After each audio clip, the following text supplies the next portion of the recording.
자, 안녕하세요. 저번 시간에 이어서 이번 시간에도 경제학의 10대 기본 원리, 맨큐 경제학에 있는 10대 기본 원리와 관련된 이야기를 하도록 하겠습니다. 어, 저번 시간까지는 1번부터 3번까지 기본 원리에 대해서 이야기를 했습니다. 1번은 모든 선택에는 대가가 있다라고 하는 것이었고, 2번은 선택의 대가는 그것을 선택하기 위해 포기된 그 무엇이다. 그래서 1번은 상충관계와 관련된 이야기고 2번은 기회비용과 관련된 이야기였죠. 3번은 합리적 판단은 한계적으로 이루어진다. 이거 한계의 원리와 관련된 이야기입니다. 그래서 이 이야기들을 했는데 사실 1번은 선택과 이게 1번부터 4번까지는 선택과 관련 선택 이론과 관련된 내용이잖아요. 근데 이제 그 1번 원리, 즉 상충관계와 관련되어 있는 이 원리는 사실은 선택의 상황을 묘사한 거예요. 희소한 상태에서 우리는 선택 상황에 직면할 수밖에 없다라고 하는 겁니다. 그걸 묘사한 것이에요. 그걸 묘사한 것이 즉 내가 선택하면 모든 걸 선택할 수 없기 때문에 포기된 게 있다라고 하는 어떤 선택의 상황을 묘사한 것이다라고 보시면 되고, 두 번째는 무엇을 선택할 것인가의 문제다. 즉 뭔가 선택을 해야 되는데 선택의 기준이 뭐지? 선택의 준거가 뭐지? 그게 이제 기회비용의 개념에 의해서 기회비용이 가장 적은 것을 선택하는 것이다 라고 하는 것이었고, 세 번째는 한계 원리라고 하는 건 이거는 얼마나 선택할 것인가의 문제거든요. 즉 선택량과 관련된 문제입니다. 선택량과 관련된 문제. 아까 예를 들어가지고 선택량과 관련된 이야기를 했었죠. 네. 해서 결국에는 그 한계 편익이 한계 비용보다 크면은 선택량이 증진이 되고, 한계 비용이 한계 편익보다 커버리면 선택량이 감소된다라고 하는 이야기를 했었습니다. 그 이야기를 했었죠. 네. 그 이야기를 했고, 그 다음 네 번째 원리는 사람들은 경제적 유인에 반응한다라고 하는 이야기거든요. 사람들은 경제적 유인에 반응한다. 이거는 이제 경제적 유인과 관련된 이야기인데, 우리가 이제 경제적 유인을 이 유인이란 말을 보통 우리가 이제 인센티브라고 그러죠. 네, 영어로 하면 인센티브라고 합니다. 인센티브.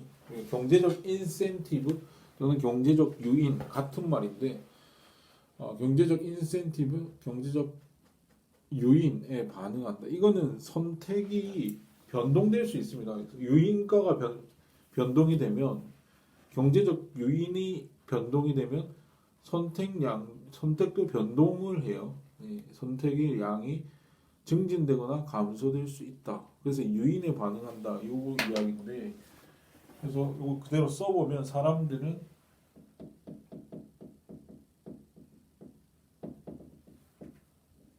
경제적 유인에 반응한다 이런 데 있잖아요. 이건 사실 이 말하고 같습니다. 사람들은 이기적이다. 그 다음에 또 이 말하고 같습니다. 사람들은 쾌락은 취하고 고통은 피한다. 이 말하고 다 같은 말이에요. 인간은 또는 사람들은 이기적이다. 사람들은 쾌락을 취하고 고통은 피한다. 고통은 피한다. 이게 다 같은 말이에요. 내가 이기적이란 말은 쾌락은 추구하고 고통은 피하는 거 당연한 거잖아. 같은 말이잖아. 근데 경제적 유인에 반응한다는 말은 이 쾌락이라고 하는 것이 플러스 인센티브라는 뜻이에요. 네, 플러스 유인이라는 뜻이에요. 고통은 마이너스 인센티브라는 뜻입니다. 네. 그래서 사람들은 경제적 유인에 반응한다는 말은 풀어서 이야기하면 플러스 유인값, 플러스 인센티브에 관해서는 행동을 증진시키고 마이너스 인센티브에 관해서 즉 고통이에요. 마이너스 인센티브. 고통은 행동을 감소시킨다. 그 반응한다는 것의 의미가 바로 그거라는 것이죠. 이건 쾌락은 취하고 고통은 비한다라고 하는 그런 말입니다. 네, 그런 말이다라고 보시면 됩니다. 그래서 선택을 변동하는 데는 이런 경제적 요인이 주어지게 되면은 상당히 그 행동이 변화하게 돼요. 행동 또는 선택이 변화하게 됩니다. 예컨대 그 아주 대표적인 게 가격이에요. 네, 가격이라고 하는 거. 네, 가격이라고 하는 건데 가격이 오르면 누구한테는 좋고 누구한테는 좋지 않습니다. 누구한테는 쾌락이고 누구한테는 고통이죠. 소비자 입장에서는 어떻게 될까요? 소비자는 이거 고통이죠. 마이너스 인센티브죠. 그래서 소비자 입장에서는 가격이 상승하면 소비량을 줄이게 되죠. 네. 피하니까 소비량을 줄이게 될 겁니다. 근데 공급자 입장에서는 이건 쾌락입니다. 네. 자기 물건의 가격이 오르니까 공급자 입장에서는 이건 쾌락입니다. 그러니까 공급량을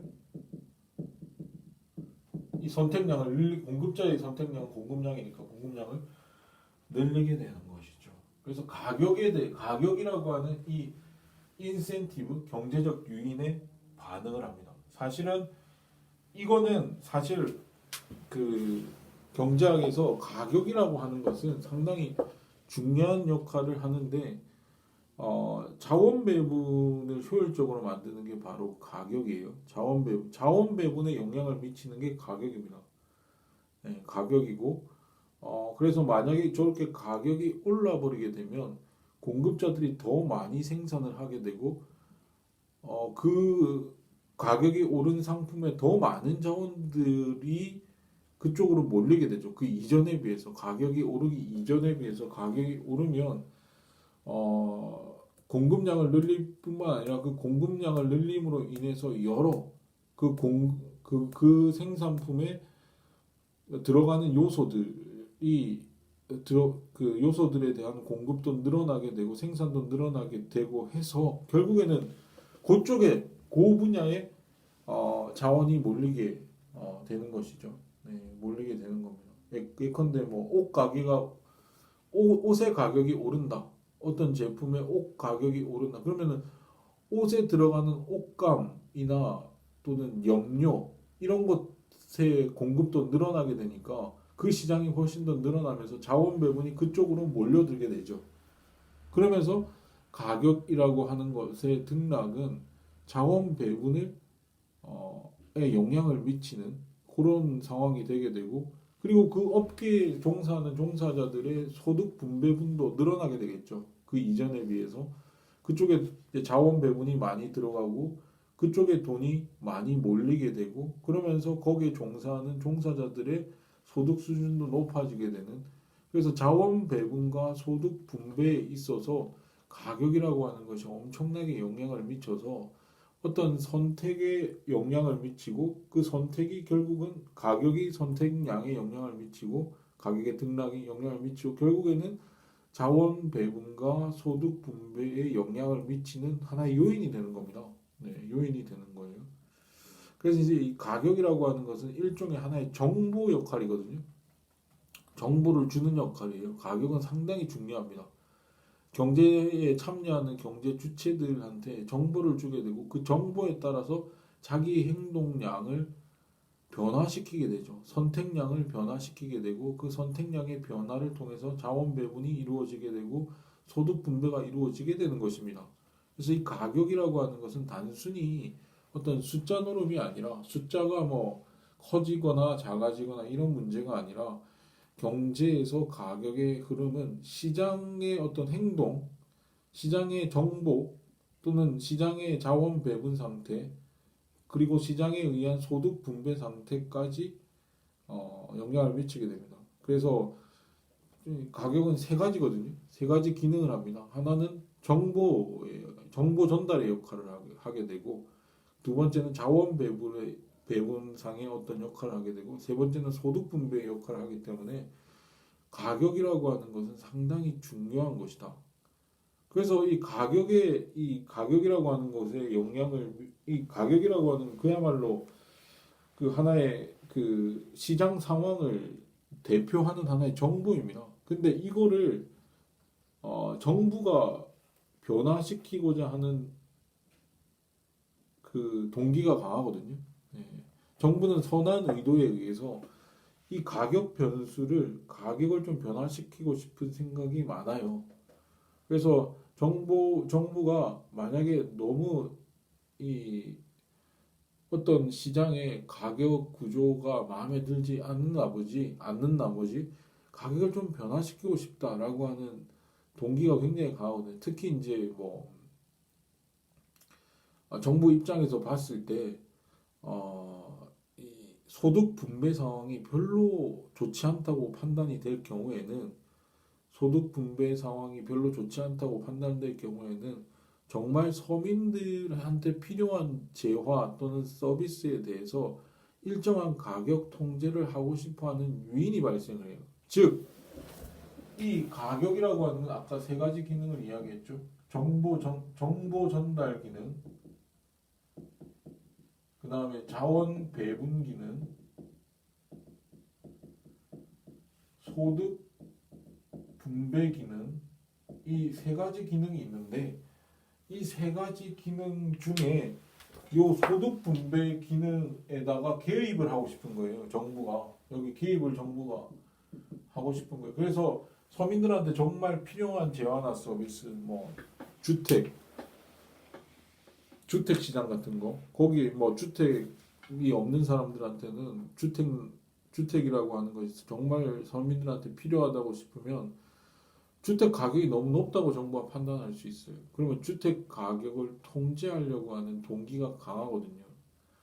근데 그렇게 통제를 하다 보면 사실 이게 다 세 개가 연결돼 있기 때문에 이런 기능에 있어서 올바른 정보 전달 기능이나 자원 배분 기능을 왜곡하는 현상이 발생을 하는 수가 있습니다. 정부가 여기 이 소득 분배를 개선시키기 위해서 가격을 통제를 했을 경우에는 이 소득 분배 기능에만 그 통제가 머무르지 않고 요 나머지 기능에도 전부 영향을 줘서 경제에 악영향을 미치는 경우가 상당히 많거든요. 그래서 가격을 통제하고 인위적으로 정부가 가격을 통제한다는 것은 정보 전달 기능이랄지 자원 배분 기능에 별로 좋은 판단이 아닙니다. 그래서 경제학자들은 보통 가격이 정부에 의해서 인위적으로 통제되는 상황을 상당히 비판적으로 생각하는 경우가 많죠.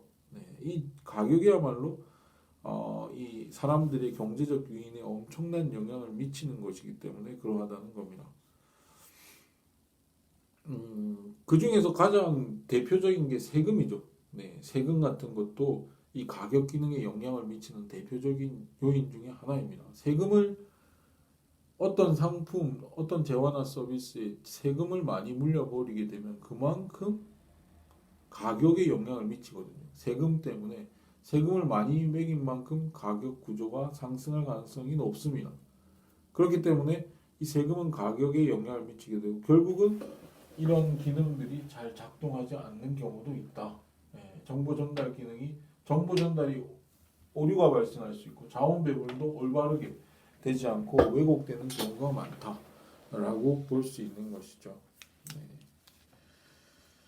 뭐 그래서 이제 세금을 이제 보통 이제 우리 책에는 휘발유세를 올렸을 경우에 어떤 현상이 발생하냐면은 자원 배분상에 굉장히 좋지 않은 영향을 미치는데 원래 자동차 소비에 들어가야 될 자원들이 그러니까 자동차 생산에 들어가야 될 자원들이 잘 들어가지 못하게 만드는 수가 있어요. 그래서 휘발유세를 올리게 되면 연비가 좋은 소형 자동차를 많이 소비하게 되겠죠. 또는 어떤 사람 같은 경우에는 차를 처분해버리고 대중교통에 대한 수요가 높아질 수도 있습니다.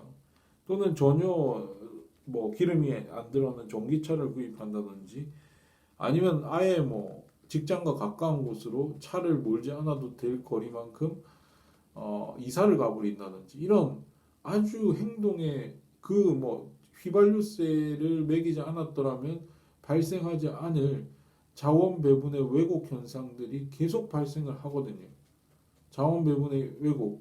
그 뭐 이거 휘발유세가 아니 휘발유세를 과도하게 부여하지 않고 그냥 정상적인 가격으로 거래되도록 내버려 뒀다고 한다면은 사실은 뭐 자동차에 대해서 자원이 많이 가구 충분히 자동차 산업에 자원이 들어갔었으면 자원 배분이 들어갔었으면 분명한데 그걸 자꾸 행동을 왜곡시킴으로써 자동차를 사람들이 안 사게 만든단 말이에요.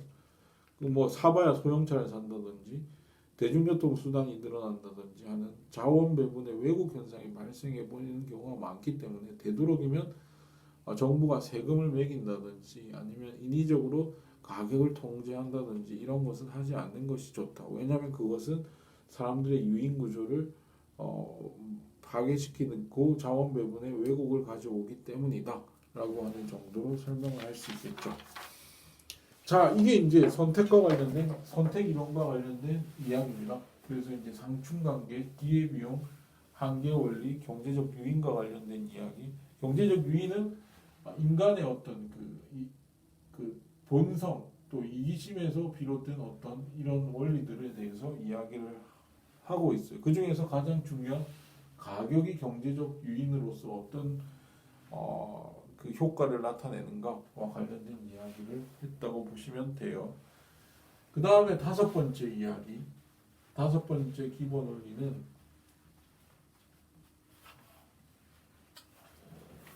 거래 이익입니다. 네, 이건 거래 이익과 관련된 이야기인데 자유거래는 모든 사람을 이롭게 한다라고 하는 거죠. 네, 자유거래는 모든 사람을 이롭게 한다라고 하는 겁니다. 그래서 자유롭게 거래하는 것이 모든 사람에게 이롭다라고 하는 거. 이거는 그냥 단순한 물물 교환 경제만 보더라도 이거는 뭐 단순히 알 수가 있습니다. 그냥 그러니까 A라는 사람과 B라는 사람이 있다고 해보죠. A라는 사람과 B라는 사람이 있는데 A라는 사람은 쌀을 가지고 있어요. B라는 사람은 빵을 가지고 있습니다. 예. 근데 A라는 사람은 사실은 쌀보다는 빵을 더 좋아합니다. A는. 그러니까 빵을 지향하죠. 그리고 B라는 사람은 빵보다는 쌀을 더 좋아해요. 쌀을 지향합니다. 이럴 경우에는 교환을 할 수가 있죠. 네, 교환을 할 수가 있습니다. 교환을 해서 어떻게 하죠? 교환을 해서 A라는 사람은 자기가 가지고 있는 쌀을 주고 B라는 사람은 A한테 빵을 준다. 이러면 A라는 사람한테도 이득이고 B라는 사람한테도 이득이잖아요. 네, 이득입니다. 그래서 둘 다 이 교환을 통해서 모두가 이득을 받죠. 네, 이득을 받습니다. 교환은 모두한테 이득이 됩니다. 사실 객관적으로는 이득이 없거든요.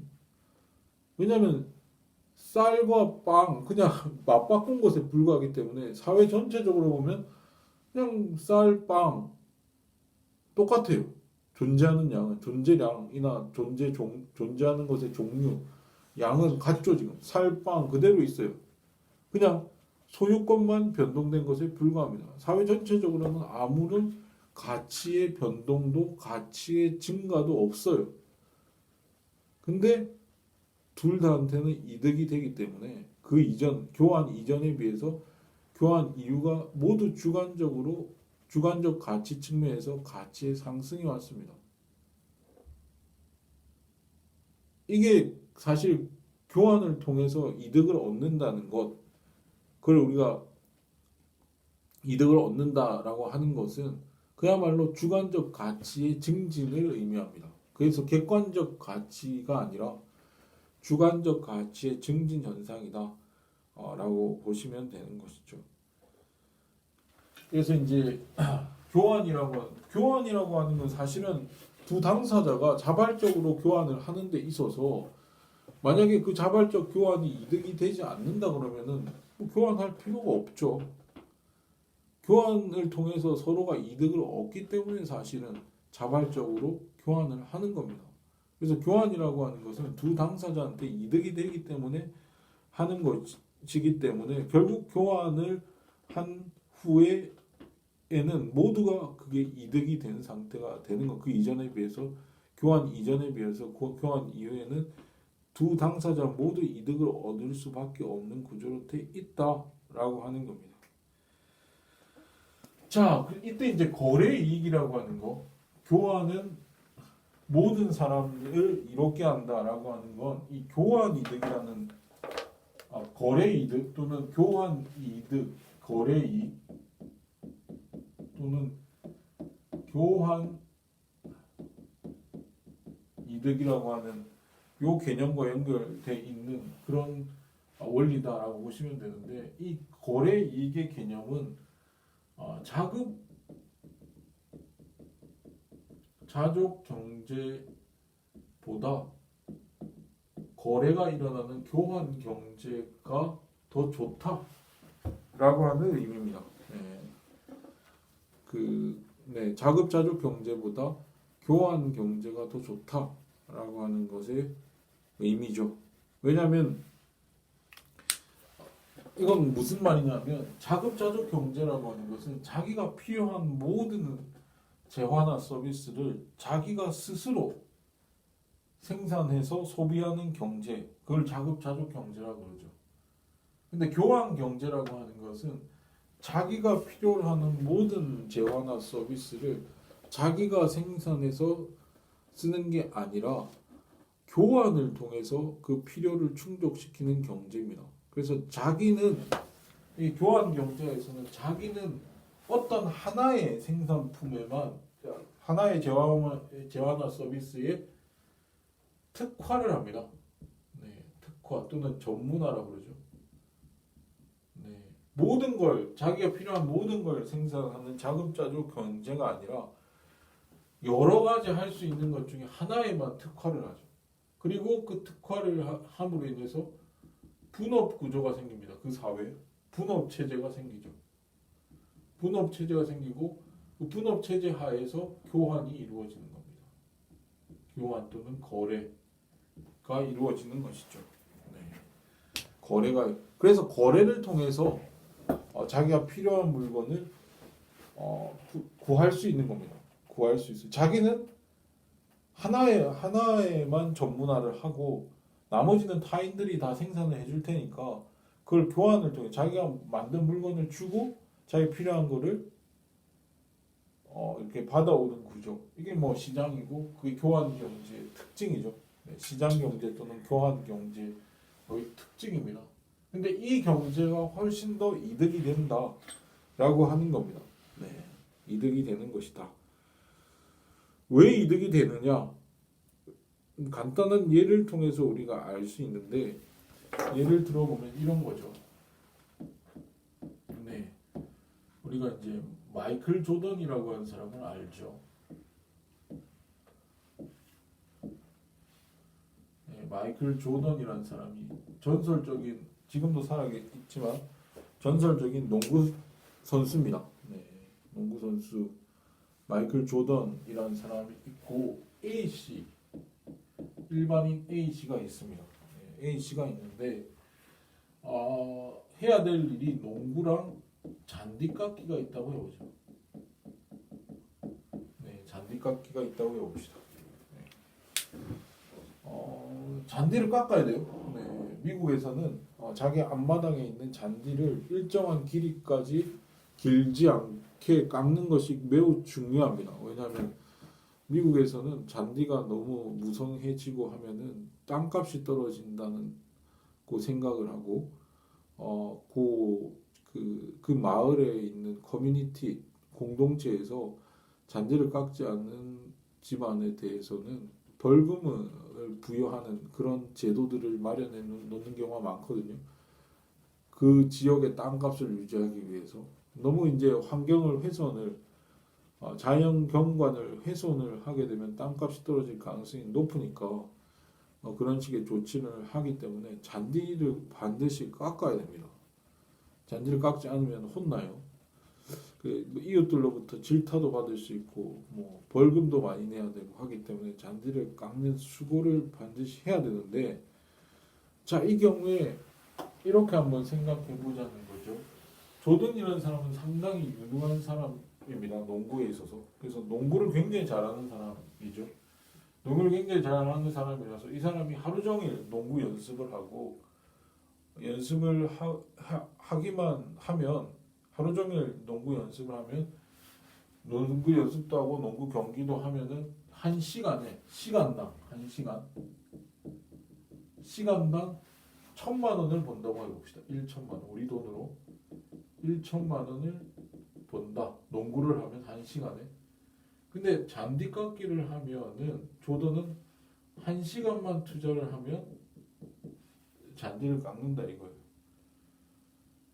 잔디를 깎는. 근데 잔디 깎는 것에 대한 보수는 보통 시간당 10,000원이라고 가정을 해봅시다. 시간당 10,000원이다. 10,000원이다.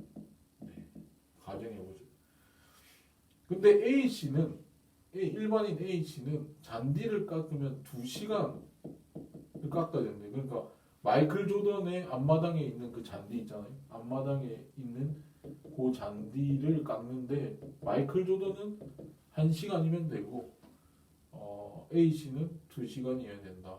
농구를 하면 전혀 돈 벌 가능성이 없다. A씨는 이렇게 한번 생각을 해보죠. 1,000만 원.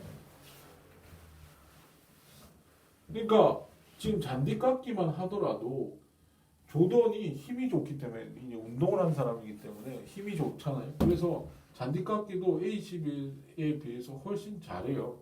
1시간이면 뚝딱 깎아요. 근데 A씨는 조던 앞마당에 마이클 조던 앞마당에 있는 잔디 깎으려면 2시간이 걸리니까 훨씬 더 조던보다는 별로 신통치가 않죠.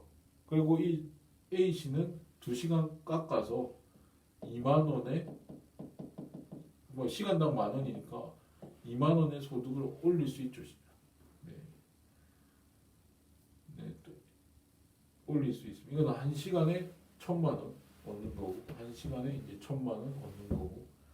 이게 이 사람은 2시간 깎는 거기 때문에 시간당 10,000원에서 2만 원을 얻을 수 있다라고 생각을 해봅시다. 근데 이거를 조던이라고 하는 마이클 조던에 집중을 해보죠. 마이클 조던에 집중을 해보면 마이클 조던이 과연 이 농구도 해야 되고 잔디 깎기도 해야 되는데 이거를 마이클 조던이 둘 다 하는 자급자족을 할까?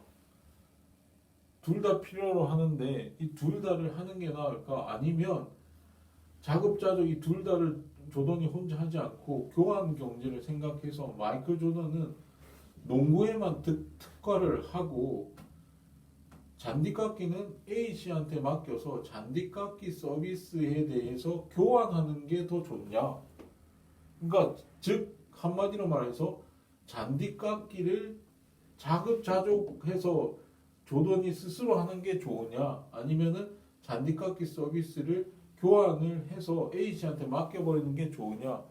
요거를 한번 판단을 해보자는 것이죠. 그러면 보세요. 그럼 만약 조던이 농구만 한다. 예, 만약에 그 자급자족을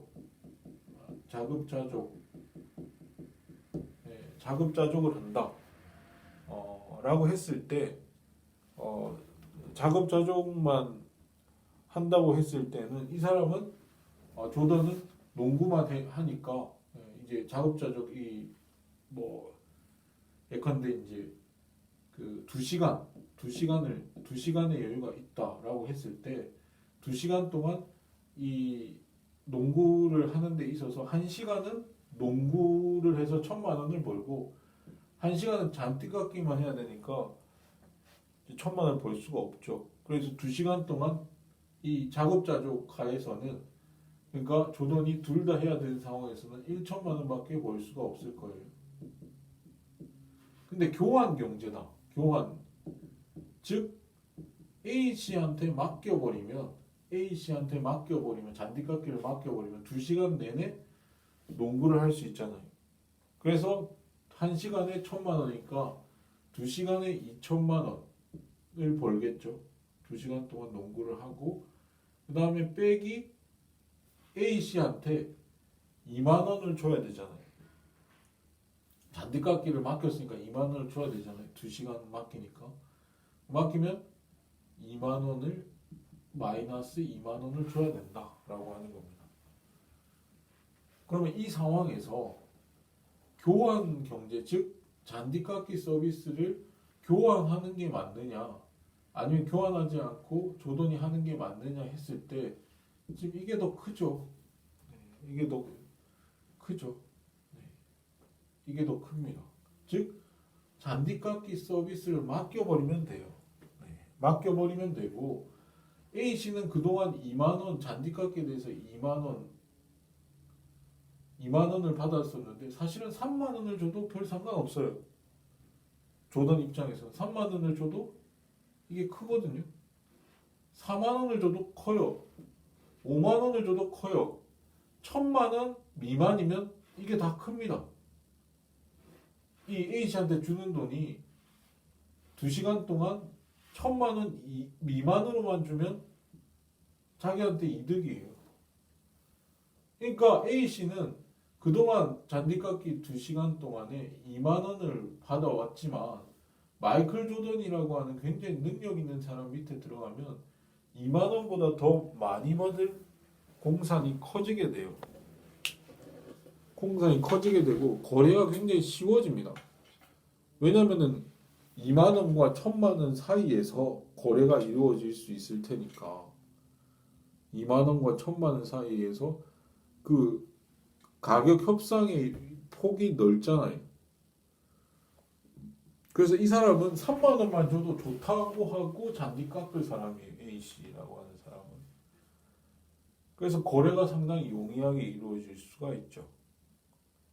능력의 차이가 크면 클수록 거래는 잘 이루어집니다.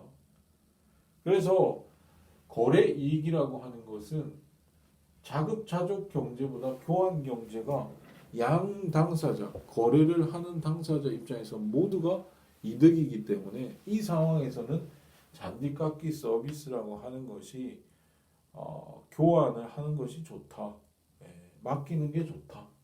A씨가 아무리 조던보다 능력이 떨어지는 사람이라고 하더라도 잔디깎기에 대해서 떨어지는 사람이라고 하더라도 A씨가 잔디깎기 서비스를 부여받는 것이 어렵지 않게 이루어질 수 있다라고 하는 겁니다.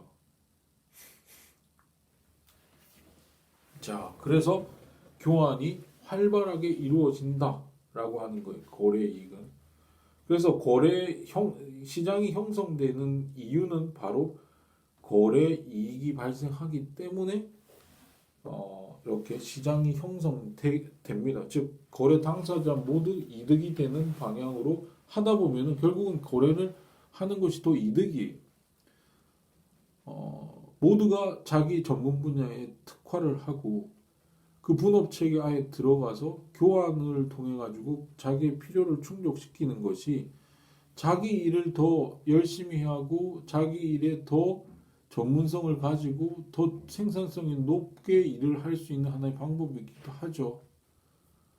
자기가 가장 잘할 수 있는 일에 특화를 하면 할수록 자기 마이클 조던처럼 더 많은 돈을 벌 수밖에 없어요. 더 많은 돈을 벌 수밖에 없다.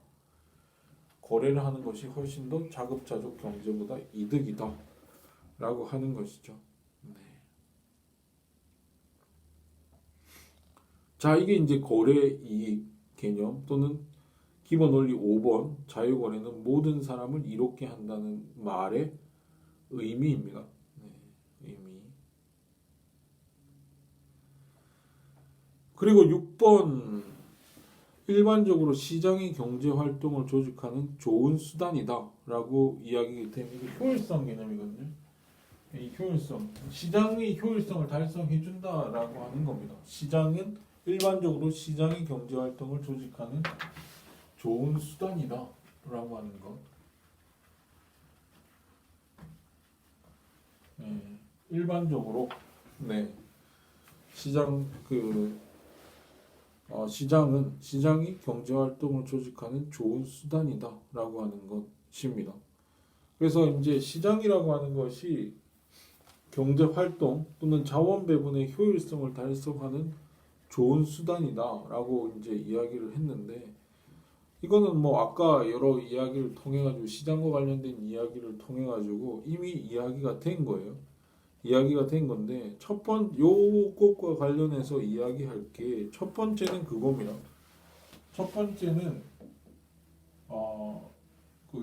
첫 번째는 뭐냐면 그 계획 경제 체제랑 시장 경제 체제의 비교죠. 시장 경제 체제의 비교라고 볼 수 있는데 이게 더 효율적이었다는 거예요. 자원 배분상에. 그 정부가 계획을 하는 게 각자한테 그 자원 배분의 상의 선택을 자유롭게 하도록 만들어 놓은 것이 더 효율적이더라라고 하는 뜻입니다. 네. 왜냐하면 정부가 계획을 하는 상황에서는 정부가 그 효율성을 달성하지 못한 자원 배분에 있어서 효율성을 달성하지 못하는 이유는 정보나 지식이 분산되어 있기 때문입니다. 정보나 지식이 분산되어 있기 때문에 그래요. 그러니까 각자가 각자의 일에 따라서 정보가 다 다르잖아요. 현장 지식이 다 다릅니다. 각 일마다 그러니까 각 전문 분야마다 알아야 될 지식과 정보가 다 달라요. 그건 분산돼 있어요. 그 모든 정보를 다 알아야 정부의 계획이 맞아 떨어질 거잖아요. 근데 그거를 정부 관료들이나 또는 공무원들이 그 모든 지식을 다 알기가 힘들잖아요. 그래도 한 분야에서 뭐 최소한 몇 년 이상은 근무를 해야 그 현장 지식이라고 하는 것이 습득이 가능한데 공무원들이나 그 관료들이 그런 현장에서 뛸 기회가 없잖아요. 기회가 없기 때문에 그런 현장 지식을 알기가 힘듭니다.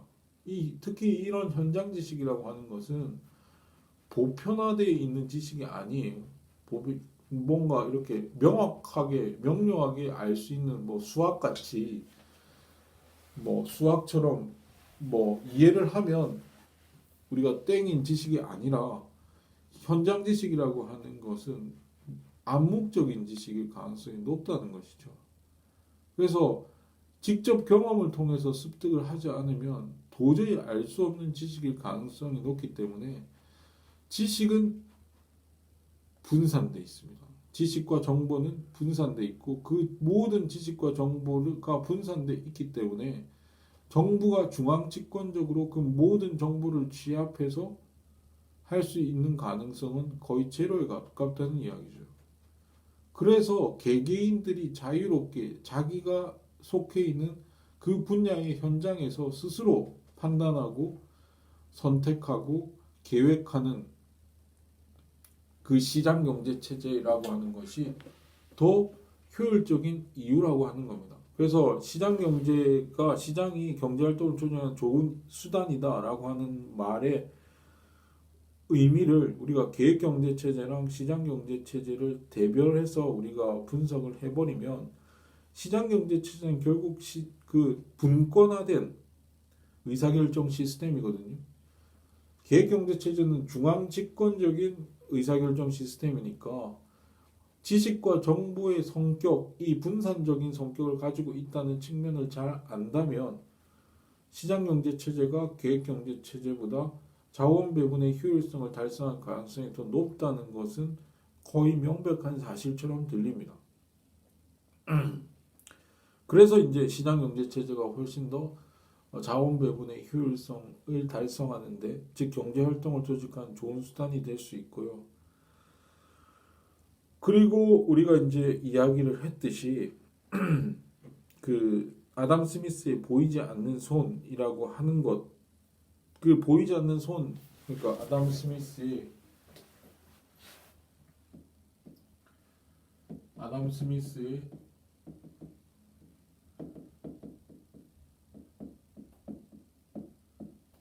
않는 손의 논리, 이 논리가 결국에는 시장 메커니즘을 이야기하는 것이다 라고 이야기를 했잖아요. 네, 시장의 논리입니다. 시장의 질서입니다. 네, 보이지 않는 손이라고 하는 게 시장의 논리입니다. 네, 시장 메커니즘이라는 거죠. 즉 사액이 아까 이야기했지만 사액이 공익으로 연결될 때 그 이유가 이제 오묘한 세상의 진리인 보이지 않는 손에 의해서 이끌려서 공익이 달성된다라고 했는데 이거는 사실은 시장 메커니즘이었다라고 하는 것이죠. 네. 그 시장 메커니즘이었다라고 하는 겁니다. 그래서 시장이라고 하는 것은 개개인들이 각자 자기의 판단과 선택에 맞추어서 판단하에서 뭔가 의사결정이 이루어지는, 그래서 자유롭게 생산을 하고 소비를 하고 선택을 하는 그 과정 속에서 결국 공공의 이익이 달성되더라라고. 이 공공의 이익이라고 하는 것은 효율성을 의미하죠. 결국에는 효율성을 의미해요. 물론 이 공익에는 공평성이라고 하는 의미도 포함되어 있지만 경제학에서는 효율성을 더 많이, 효율성이라는 개념 자체는 분명하거든요. 근데 공평성은 그 의미 자체가 잘 몰라요. 그 정의라고 하는 개념하고 비슷하고 거의 같다라고 봐도 되는데 그 정의 개념을 사실 우리가 알기가 힘들거든요. 그러니까 이 효율성인데 그 효율성을 달성시켜주는 이 보이지 않는 손은 결국 시장 메커니즘이다 라고 하는 겁니다. 그 오묘한 진리 또는 질서, 그 질서라고 하는 건 시장 메커니즘에 의해서 인도되어지는 것이고 결국 각자가 사사로운 이익의 발로에 의해서 행동하도록 한 것이 결국 효율성을 달성해 주는 것이고 그것이 시장 메커니즘에 의해서 이루어지는 것이니까 시장이 당연히 경제활동을 조직하는 좋은 수단이다라고 하는 겁니다. 그래서 자원 배분의 효율성을 달성하기 위해서는 시장에 맡겨둬야 된다. 결국 시장 경제 체제가 자원 배분의 효율성을 달성한다라고 하는 것에 의미가 되겠죠. 그리고 효율성은 아까 이야기했듯이 최소 비용의 최대 효과를 나타내는 것이고, 그리고 이제 자원 배분을 잘한 게 효율성이다. 또는 욕망을 극대화한 것이 효율성이다라고 보시면 돼요. 보통 이제 그 효율성 개념은 공리주의로부터 온 것인데, 최대 다수의 최대 행복과 관련된 이야기죠. 자, 그 다음에 7번 정부의 역할. 7번 명제는 7번 명제라고 하는 건 경우에 따라 정부가 시장의 성과를 계산할 수 있다라고 하는 건데 경우에 따라서는 정부가 시장의 성과를 계산할 수 있습니다. 이 시장 경제 체제라고 하는 건 정부를 부정하지 않습니다. 물론 시장의 원리에서 자유라고 하는 것의 주요 핵심은 뭐냐면 정부로부터의 자유, 국가로부터의 자유거든요. 자유라고 하는 건 국가로부터의 자유, 정부로부터의 자유를 의미할 텐데 그렇다 하더라도 정부의 역할을 중시합니다. 정부 무정부주의가 아니에요. 이 경제적 자유주의 또는 시장 원리라고 하는 것이 그 정부를 부정하지 않습니다. 무정부를 상정하지 않습니다. 정부의 역할은 그래서 이제 정부의 역할이 근데도 불구하고 정부의 역할을 긍정하면서도 제한된 정부를 의미하거든요. 이때 정부의 역할을 할 때 제한된 정부를 의미하는. 그래서 정부의 역할은 크게 좀 보완적입니다. 정부의 역할은 두 가지죠. 시장의 조성하는 역할과 그다음에 시장의 보완, 시장을 보완하는 역할입니다. 즉 시장이 만능이 아니에요. 시장은 그 자체로 형성되지 않습니다. 조성되지 않습니다. 시장은 반드시 시장은 법에 의해서 사유재산권이 보장돼야 돼요. 이거를 사유재산권, 법을 통해서 사유재산권을 보장하는 건 정부가 할 수 있습니다. 시장 그 스스로 할 수가 없어요. 사실 우리가 사유재산권이라고 하는 것이 보장되지 않으면 거래라고 하는 것이 있을 수가 없습니다. 내 거가 없는데 거래가 될까요? 내 거가 없다면 내가 만든 상품에 대해서 내가 만든 어떤 거에 대해서 재화나 서비스에 대해서 이걸 가질 수 있다는 보장이 없다면 그걸 생산하지 않을 거예요. 그걸 생산하려고 하지 않을 겁니다. 누구든 생산하려고 하지 않아요. 그리고 그거를 거래할 수도 없습니다. 그래서 반드시 국가는 법을 통해 가지고 사유재산권을 보장을 해야 거래가 이루어집니다. 거래가 가능합니다. 내 거에 대한 보장이 없으면 누구도 생산하지 않고 거래도 이루어지지 않습니다. 근데 그걸 보장하기 위해서는 법이 필요해요. 사유재산권이 필요한 겁니다. 사유재산권. 만약에 법에서 사유재산권을 보장하지 않으면 재산권은 약탈, 무정부 상태가 이루어질 거예요. 정부가 그걸 보장해주지 않으면. 약탈. 누군가 만들어 놓은 걸 누가 뺏들어 가겠죠. 투쟁과 갈등밖에 없을 겁니다. 그렇기 때문에 사유재산권이 있어야 평화가 가능하고 내게 있어야 거래가 가능합니다. 그래서 법을 통해서 반드시 시장이 조성되려면 사유재산권이 있어야 거래가 이루어지기 때문에 시장이 조성된다. 그 다음에 공정한 거래가 보장돼야겠죠. 공정한 거래. 모든 거래는 공정해야 됩니다. 네, 공정해. 뭔가 사기나 불공정하게 뭔가를 거래를 하도록 만들어 놓으면 그 시장이 활성화되지 않아요. 네, 불공정한 거래는 반드시 거래 행위를 증진시키지 못합니다. 거래 행위를 감소시키죠. 그래서 공정한 거래가 있어야 그걸 이제 우리나라에서는 공정거래위원회에서 그거를 담당하고 있는데 공정한 거래가 이루어져야 됩니다. 이 공정한 거래라고 하는 건 특혜가 없어야 돼요. 네.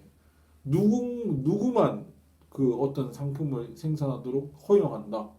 그런 걸 특혜라고 그러죠. 그런 특혜가 있어서는 안 됩니다. 모두가 그 시장에 원하기만 하면 참여할 수 있도록 만들어진 그런 것이 필요하죠. 그런 특혜가 없는 시장, 그 공정한 시장, 그런 것들이 있어야 시장이 제대로 조성이 되죠. 그 다음에 시장을 보완하는 기능이라고 하는 건데, 이 시장 보완하는 기능은 시장이 만능은 아니거든요. 시장이 모든 것을 다 해결해 주는 게 아니기 때문에 시장이 해결해 주지 못하는 것들을 정부가 보완을 해줄 수 있습니다. 크게 보면 시장 실패가 발생해요. 시장 실패라고 하는 것은 시장의 오작동 또는 시장의 부존재를 통해서 시장이 효율성을 달성하지 못하는 경우를 의미하거든요. 그 효율성을 달성하지 못할 때 정부가 나서서 그 시장 실패 상황을 개선할 수 있어요. 그 다음에 소득 재분배, 정부가 소득을 재분배할 수 있습니다. 예. 그 시장에서 탈락한 사람들, 시장에 참여하기가 힘든 사람들, 불운이나 능력 부족에 의해서 시장에 참여하지 못하는 사람들이 있잖아요. 그런 사람들은 시장에 의해서 분배 몫을 받기가 힘듭니다. 즉 소득을 벌어들이기가 힘든 경우가 있거든요. 그런 경우에는 정부가 나서서 그런 어렵고 소외된 계층들을 도와줄 수 있는 여러 가지 정책들, 그걸 이제 우리가 소득 재분배 정책이라고 하는데 그런 사람들을 도와주는 역할을 해야 되겠죠. 네, 해야 됩니다.